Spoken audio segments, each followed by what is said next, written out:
talking to us. Days out now from the fight. Just firstly describe the mood, how you're feeling. Confident and ready. Let's go back to UFC 196. We spoke immediately afterwards, and you were very concise and clear, even in the moments afterwards, as to what you felt had happened. You said that there was some panic, he didn't drop like the 145-pounders would, but obviously you've watched the fight since. And in hindsight, what do you see now when you look back at that fight? Yeah, I think I overloaded on some shots. I didn't give credit to his durability, his experience and his size. Same thing as on the night. I got to analyse it a lot more, I got to prepare for it a lot more, and now here we are. So I'm very happy with my preparation. I'm very happy with my analysis of the fight, and I'm confident going into this. It's going to be a hell of a fight, but I am hella prepared. I'm sure it will be. And you almost gained more fans in that defeat in some ways. You were very humble.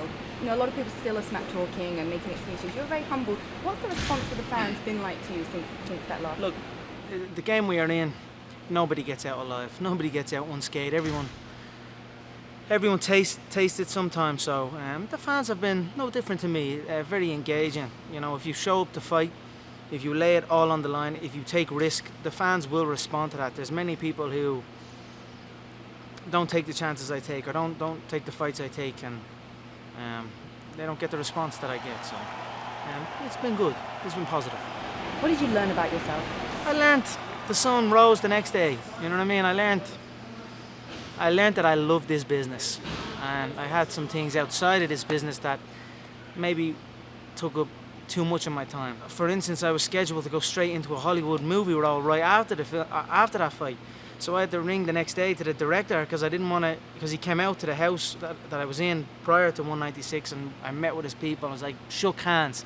I shook a man's hand and told him I'd do something. So if I do something like that, I followed through. So I didn't want to just, I didn't just want to say no and not make contact with him. So I rang him after the fight and was like, look, it's not in my heart at this time. I need to focus on this fight. This is what I love to do. And that's it. And since then, I've let nothing come in the way of it. I was kicked off a card because of my focus on this, and so that's it. It just showed me that I truly love this business, and I don't want to do anything else but it. You were insistent that you rematch Nate Diaz, and not just rematch him, but again at 170 pounds. Why was that so important to you to stay up again 2 weight classes? I can't. He got me at that specific weight. I can't say move down a weight and I'll get you there. It's, what kind of fighter is that? What kind of man would I be if I was to say that? I don't feel the size was the reason. Now, in saying that, he's gotten even bigger than the last fight because he hasn't had to focus on a 155-pound cut, so he's been eating well, I'm sure, and he's been growing naturally. So I'm facing an even bigger man, but you know what? I'm excited about that, and I've put in the correct preparation for that. I've been sparring middleweights. I'm the featherweight world champion, and I'm sparring middleweights in here, fresh middleweights, round after round, a fresh body coming in. So I am prepared for this. It had to be at 170. The previous contest was at 170. My heart wouldn't let me have it any other way. John is the main man. John has taken the reins of it all. John has overlooked every class. He's all the technical sessions. He's arranged all the sparring sessions. We source sparring partners wherever I have been. I've been in LA. I've sourced sparring partners. Out here in Las Vegas, I source sparring partners. I have sparring partners that I sourced from back home that I flew in.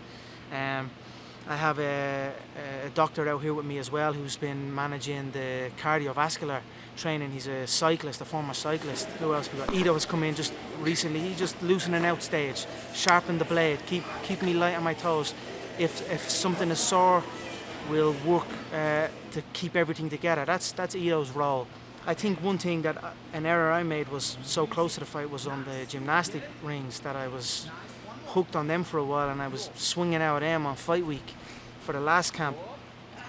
That wasn't Ido's, that wasn't nobody's, that was me. I was like, let's do the rings. I was enjoying them. I mean, you feel like an absolute tank after them, but if you've got a fight in 3 or 4 days, or you know what I mean, it's not the correct thing to do. So we just cleaned it up, and trial by error, and I feel I've learned a lot through the last camp, things I done correct and things I done incorrect, and here we are now again with another go.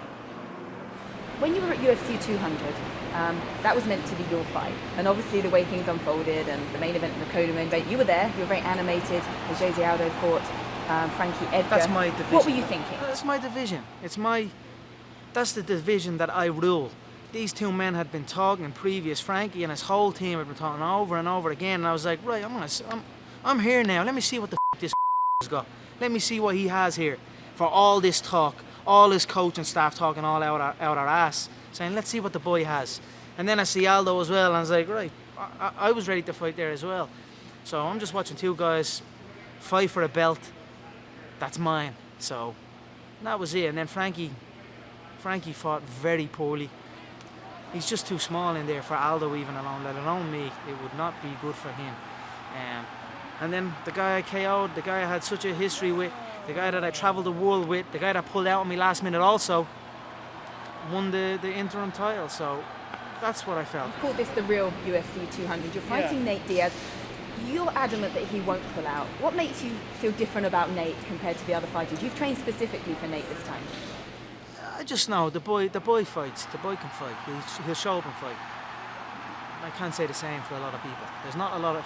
You'd be surprised how many scared individuals are in the fight game.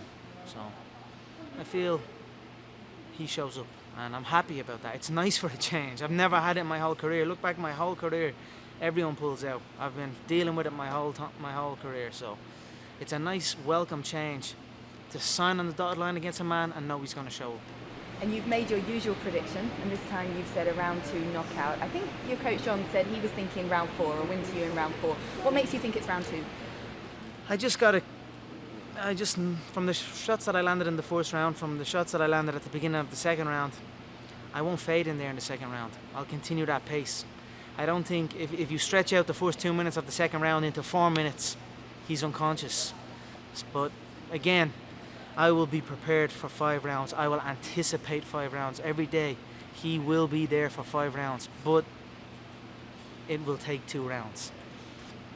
Do you go to bed and waking up thinking of Nate Diaz? A lot of fighters say when they're preparing for fights, they're in their head all the time. Do you live and breathe this? Is there nothing else going through your mind at this point? Not Nate Diaz. The face is blank. It's the body type. It's the reactions. It's the previous contest. They're things that I visualize. I visualize the shots I'm thrown. I visualize the shots he's thrown, and that's what I think about all day, every day. And having been in there with him once before, you learn a lot about a fighter, but likewise he's learned a lot about you. Are you expecting him to do anything differently? I don't think he'll be able to. I mean, I think he might come out try and engage in the grappling earlier, but I don't think he will be able to do anything differently. He will simply be in the corner hoping that I fade. So that's what I see. I see the same approach. He will be forced into the same approach. You've had all these stars come in to train with you. Cristiano Ronaldo's come in to see you. What was Cristiano like as a person? Did he get in there and spar? Did he No, he didn't get in and spar. He's a nice guy. He's in some shape. I think the lighting, he anticipated the lighting. He got under the better lighting. He had the abs going. He had the pose. I went more lats. He went more abs. He was a little. I mean, I'd slap the head off him, but he's a very nice guy. I mean, and he was in tremendous shape. He's a true athlete, so. But he was a great guy, a good friend of mine. I've been talking to him a long time. He messaged me on Instagram a good while back because I was wearing his underwear on the Brandao fight. I've been talking to him for a while, and then he said he was in Vegas. He showed up at the gym to show his support. He was here for Jennifer Lopez's birthday party. I invited myself there, and that was it. And I walked in, and Jennifer Lopez was like, I walked in I said, all right, I'm not really invited here. I'm just going to keep it low key. And I walked in, I saw Jennifer in the corner of my eye, and she jumped up out of the sofa and came over and was like, quick, you've got to meet my boyfriend. Dragged me onto the dance floor. And I'm only after walking in trying to keep a low profile. I'm not trying to just blend in. She drags me onto the dance floor and meet her boyfriend. Her boyfriend's a big fan, also a fighter as well, and trains out here in Las Vegas. And he's a great guy. I've been talking to him as well. And that was it. It's a crazy life. Like, I only walked into the place and I'm on the dance floor with Jennifer Lopez and that fella, and I'm like, this is I'm only a kid from Dublin, Carolina. You know what I mean? It's a good life, you know. It's a good life, and I've worked hard for it. Every day I wake up and pinch myself. My home has a cinema. You know what I mean? My home has a damn cinema in it. I pinch myself every day, so I'm extremely grateful, and it just drives me to continue going, because there's so much on an athlete's plate at this level. You know, it's not just training, it's not just fighting. There's so much business. There's so much surrounded that comes with this life that many people don't see. And that's why structure is essential, and it's something that I did not have. I had no structure. I woke up at any time. I woke up at 2 p.m, went to sleep at 4 a.m. You know, now I'm waking up at a specific time, I'm eating at a specific time, I'm training at a specific time, and I'm sleeping at a specific time. And business gets handled at a specific time.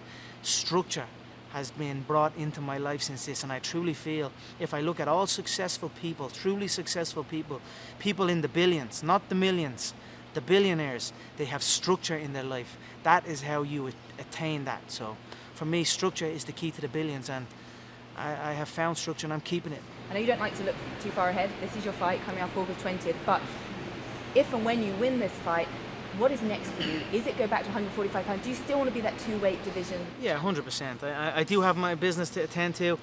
At 145 pounds, there's a guy I KO'd carrying my belt, you know. I mean, but again, I KO'd him in 13 seconds. So, look, I've got to get through this one. But two-weight world title, my 145 pound title, maybe the Floyd thing. There's options, and I'm open to the Floyd Mayweather options. fight is of excitement to you still. You're damn right it is, 100%. August 20th, you're going in there to rematch Nate Diaz. Your fans love you. What can they look forward to? They can look forward to a ferocious fight. I am going in there with ruthless intention. And they can look forward to seeing an improved athlete, a focused athlete, man. And that's it. It's going to be one hell of a fight.